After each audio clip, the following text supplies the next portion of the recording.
चलिए आप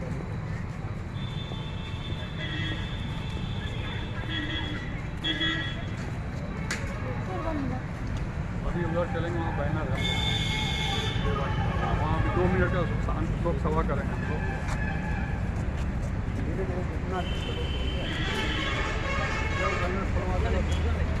कौन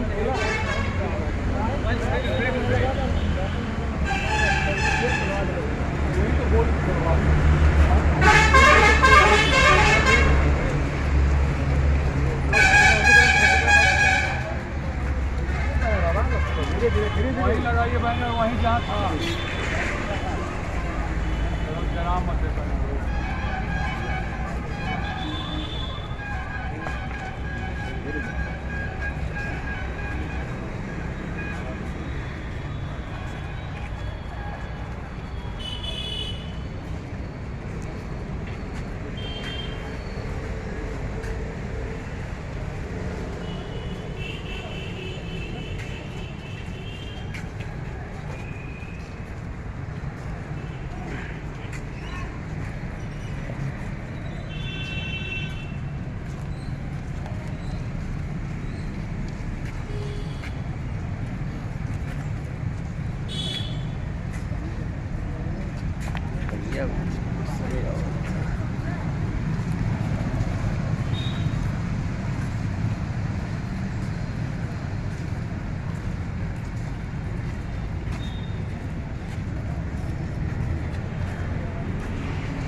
प्रदेश उपाध्यक्ष सोलदेव भारतीय समाज पार्टी। राष्ट्रीय बात के लिए कैंडल मार्च आज सोलदेव भारतीय समाज पार्टी बनारस जिले की तरफ से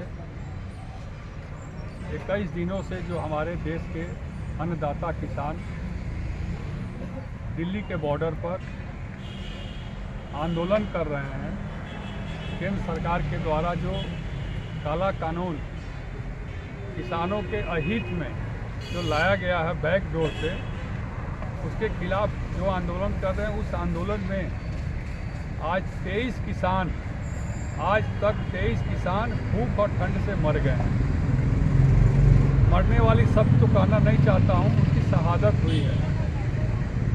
उनकी आत्मा की शांति के लिए आज हम लोग कैंडल मार्च और श्रद्धांजलि सभा कर रहे हैं। अभी आप लोगों ने सुना होगा, परसों के दिन एक बड़े किसान का बेटा जो बड़े पद पर रहा, उसने किसानों के समर्थन में आत्महत्या कर लिया। आज सोलदेव भारतीय समाज पार्टी के लोग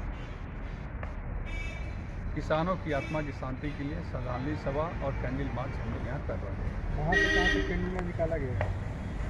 जिस जगह पर हम खड़े हैं, महाराजा सोलदेव जी की प्रतिमा यहाँ है और सोलदेव भारतीय समाज पार्टी की स्थापना इसी जगह हुई थी।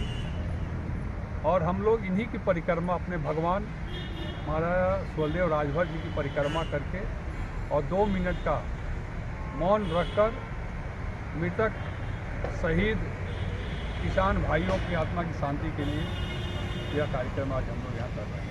सर, आगे किसानों के समर्थन में किस प्रकार से आपकी लड़ाई हो रही है? देखिए, किसानों के समर्थन में जब से किसान हमारे आंदोलन कर रहे हैं इस काला कानून के खिलाफ, सोलदेव भारतीय समाज पार्टी उनके साथ कदम से कदम मिलाकर और उनके हर आंदोलन में हम लोग साथ दे रहे हैं। आपने देखा होगा कि हमारे दिल्ली सोलदेव भारतीय समाज पार्टी की टीम वहाँ अनवरत किसानों के साथ आंदोलन में खड़ी है और उनके लिए जो भी व्यवस्था बन पड़ रहा है, चाहे ठंड के मौसम में कंबल की व्यवस्था हो या भोजन की व्यवस्था में है, हमारी दिल्ली की टीम सोलदेव भारतीय समाज पार्टी वहाँ कर रही है और हम लोग जिलेवार उनके समर्थन में खड़े हैं। हमारे किसान भाइयों का आंदोलन जितना तेज़ी से बढ़ेगा, सोलदेव भारतीय समाज पार्टी उनके साथ उतना तेज़ी से आगे बढ़ेगी। सर, जो के लिए? देखिए, सबसे पहले आपकी तो क्या मांग है? सबसे पहले तो मैं सरकार से यह कहना चाहूँगा कि यह काला कानून जो है लोकसभा में बैठकर 323 सांसद जो भारतीय जनता पार्टी के हैं उन लोगों ने कोरोना काल में बैकडोर से इस कानून को पास किया है और वहाँ लाखों लाख लोग बैठे हुए हैं किसान हमारे।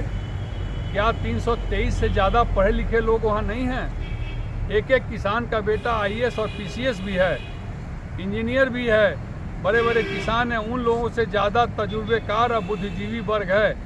उन लोगों को समझना चाहिए कि जब यह लाखों लाख की संख्या में किसान इस कानून को गलत मान रहा है तो वास्तव में यह कानून गलत है, इसको वापस लेना चाहिए।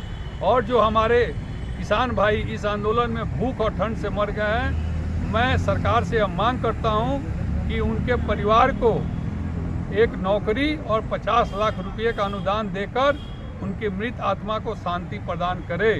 नहीं तो जिस तरह से इस ठंड में और ठंड बढ़ती जा रही है, अभी एक एक लोग मर रहे हैं, कल होके 10-10, 5-5 किसान हमारे मरने लगेंगे और देश में इसी तरह आग लग जाएगी। और एक चीज़ मैं बता दूं, आज देश की आज़ादी के बाद से जिन जिन लोगों ने किसानों से पंगा लिया है, किसानों के विरुद्ध काला कानून लाया है, उनका पतन हुआ है। और यह सरकार अगर इस कानून को वापस नहीं करती है तो मैं दावे के साथ कहता हूं कि 2022 में उत्तर प्रदेश की सरकार का ही पतन होगा और 2024 में केंद्र सरकार का ही पतन होना तय है। प्रदेश उपाध्यक्ष सुहेलदेव, भारतीय समाज पार्टी। आज पूरे देश में जो किसान आंदोलन चल रहा है और पूरे देश के किसान दिल्ली कूच करने के लिए दिल्ली बॉर्डर पर सरकार द्वारा जो रोके गए हैं और इस ठंड में जो 21 दिन से वहाँ किसान भाई हमारे भूख और ठंड से आज 23 किसान आज तक मर चुके हैं। और इस परसों ये घटना घटी, एक किसान परिवार का लड़का जो बड़े पद पर था, उसने किसानों के समर्थन में आत्महत्या कर लिया। ऐसे लोगों को सरकार पाकिस्तानी और खालिस्तानी कह रही है। मैं ऐसे किसान भाइयों को जिनकी मृत्यु हो गई है उनको शहीद मानता हूं और उनकी शहादत में आज हम लोगों ने उनकी आत्मा की शांति के लिए 2 मिनट का मौन रखकर कैंडल के से शोक सभा का आयोजन किया है। सुहेलदेव, भारतीय समाज पार्टी, बनास जिला इकाई के तरफ से। आप शासन से क्या चाहते हैं? मैं शासन से चाहता हूं कि सबसे पहले जिन 323 सांसदों ने, जिनकी सरकार है उनके पास 323 सांसद हैं, 323 सांसदों ने बैठकर किसानों के खिलाफ जो काला कानून का अध्यादेश बैकडोर से कोरोना काल में लोकसभा नहीं चलते हुए बैकडोर से जो कानून को पेश किया है उसको तुरंत वापस ले और जो लोग मर गए हैं, शहीद हो गए हैं, उनके परिवार को नौकरी और 50 लाख रुपया प्रति किसान को दे। क्योंकि जो किसान आज आंदोलन कर रहे हैं, मैं समझता हूं कि इन 323 सांसदों से ज़्यादा पढ़े लिखे और मजबूत और परिश्रमी किसान वो हैं जिनके वोट के दम पर वो 323 सांसद बैठकर काला कानून को ले आए हैं। अगर 323 सांसद कह रहे हैं कि यह कानून किसानों के हक में है, तो मैं पूछता हूं कि क्या किसान के घर में कोई IAS, PCS और बड़ा अधिकारी पढ़ा लिखा नहीं है जो इस बात को कह रहा है कि नहीं यह किसानों के हक में नहीं है? यह बात क्यों नहीं सरकार समझ रही है? आज लाखों लाख किसान के घर में पढ़े पढ़े विद्वान लोग हैं जो देश में भी रहते हैं और विदेश में भी रहते हैं।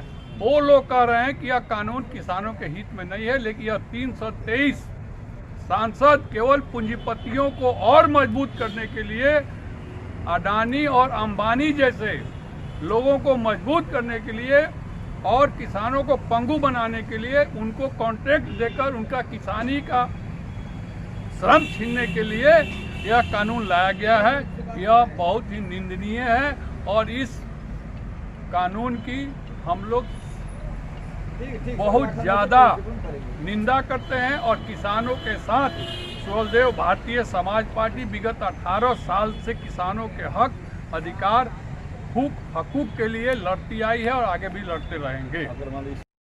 हम लोग किसान नेताओं के आदेश का इंतजार कर रहे हैं। जब जब हमारे किसान भाइयों ने, आपकी पार्टी हमारी पार्टी उन किसानों के साथ है, और जब जब किसान कहता है या किसान नेता ने कहा है कि सड़क जाम करना है, तो हम लोग ने सड़क जाम करने का काम इसी बनास में किया, धरना देने का काम किया। और जब जब उधर से आदेश आता है हम लोग उनके साथ, हमारी पार्टी रहती है।